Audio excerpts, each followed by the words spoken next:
ಎಲ್ಲರಿಗೂ ನಮಸ್ಕಾರ. ಕಿರಣ ಸರಸ್ವತಿ ಯೂಟ್ಯೂಬ್ ಚಾನಲ್ಗೆ ನಿಮಗೆ ಆತ್ಮೀಯವಾದ ಸ್ವಾಗತ. ಇದು ಏನು ಅಂತ ಗೊತ್ತಾ?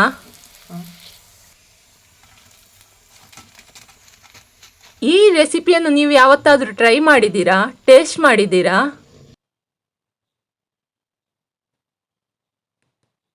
ಇದು ಪಚ್ಚೆ ಹೆಸರನ್ನು ಉಪಯೋಗಿಸಿಕೊಂಡು ಮಾಡೋದು. ಈ ಪಚ್ಚೆ ಹೆಸರನ್ನು ಎಲ್ಲರೂ ಉಪಯೋಗಿಸ್ತಾರೆ.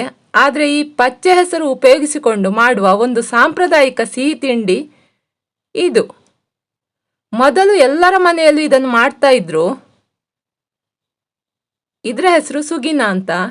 ಇದನ್ನು ಮಾಡಲಿಕ್ಕೆ 6 ಗಂಟೆಗಳ ಕಾಲ ನೆನೆಸಿದ ಪಚ್ಚೆ ಹೆಸರು ಬೇಕು. ನೀರು ಚೆನ್ನಾಗಿ ಕುದಿ ಬಂದ ನಂತರ ಅದಕ್ಕೆ ಪಚ್ಚೆ ಹೆಸರನ್ನು ಹಾಕಿ ಬೇಯಿಸಬೇಕು.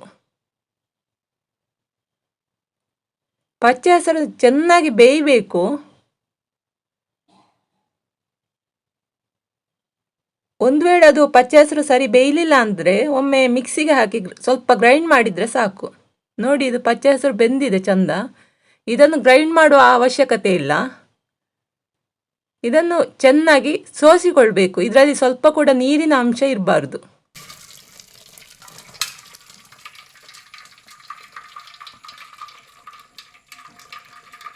ಈ ಸೋಸಿದ ರಸದಿಂದ ನಾವು ಸಾರನ್ನು ಕೂಡ ತಯಾರಿಸ್ಬೋದು.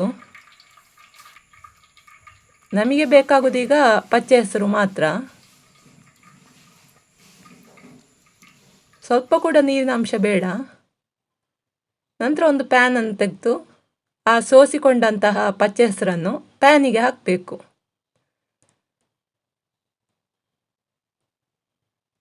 ಇದಕ್ಕೆ ಬೆಲ್ಲ ಬೇಕು. ಬೆಲ್ಲವನ್ನೆಲ್ಲ ಚೆನ್ನಾಗಿ ಹುಡಿ ಮಾಡಿಕೊಂಡು ನಾವಾಗ ಪ್ಯಾನಲ್ಲಿ ಪಚ್ಚೆ ಹೆಸರು ಇಟ್ಟಿದ್ದೇವಲ್ಲ ಅದಕ್ಕೆ ಹಾಕಬೇಕು. ನಂತರ ಸ್ವಲ್ಪ ತೆಂಗಿನಕಾಯಿ ಕೂಡ.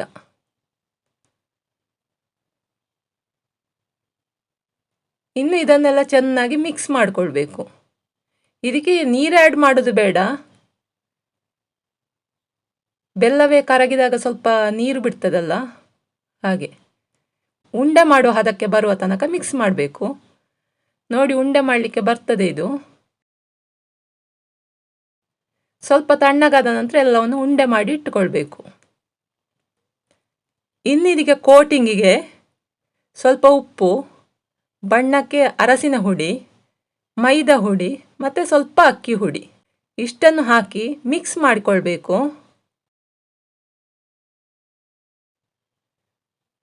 ನಾವು ನೀರನ್ನು ಬೇಕಾದ ಹಾಗೆ ಆ್ಯಡ್ ಮಾಡಬೇಕು. ಒಂದೇ ಸಲ ಆ್ಯಡ್ ಮಾಡೋದು ಬೇಡ. ಯಾಕಂದರೆ ತುಂಬ ತೆಳ್ಳಗಾದರೆ ಅದು ಕೋಟಿಂಗ್ ಸರಿ ಬರುವುದಿಲ್ಲ.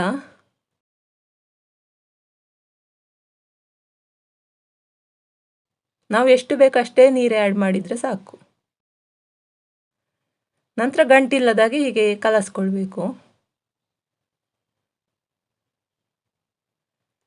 ನೋಡಿ, ಈ ಹದಕ್ಕೆ ಬಂದರೆ ಸಾಕು. ಇಷ್ಟು ದಪ್ಪ ಬೇಕು.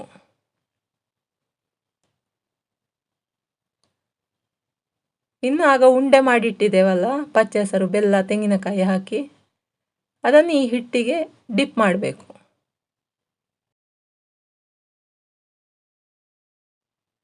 ಡಿಪ್ ಮಾಡಿ ತೆಂಗಿನ ಎಣ್ಣೆಯಲ್ಲಿ ಹೀಗೆ ಕರಿದ್ರೆ ಆಯಿತು. ಒಂದೊಂದೇ ಉಂಡೆಗಳನ್ನು ಹೀಗೆ ಹಿಟ್ಟಲ್ಲಿ ಹಾಕಿ ಎಣ್ಣೆಯಲ್ಲಿ ಹಾಕಿದರೆ ಆಯಿತು.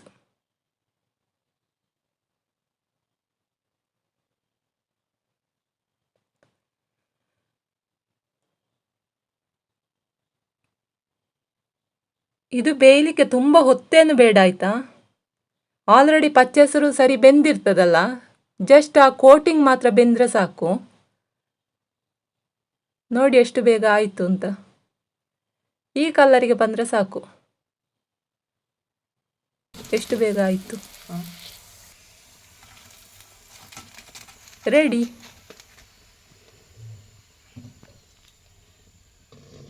ಈ ರೆಸಿಪಿಯನ್ನು ನೀವು ಒಮ್ಮೆ ಟ್ರೈ ಮಾಡಿ, ಆಯಿತಾ? ಈ ವಿಡಿಯೋ ನಿಮಗೆ ಇಷ್ಟ ಆದರೆ ವಿಡಿಯೋವನ್ನು ಲೈಕ್ ಮಾಡಿ, ಶೇರ್ ಮಾಡಿ ಮತ್ತು ಕಮೆಂಟ್ ಮಾಡಿ.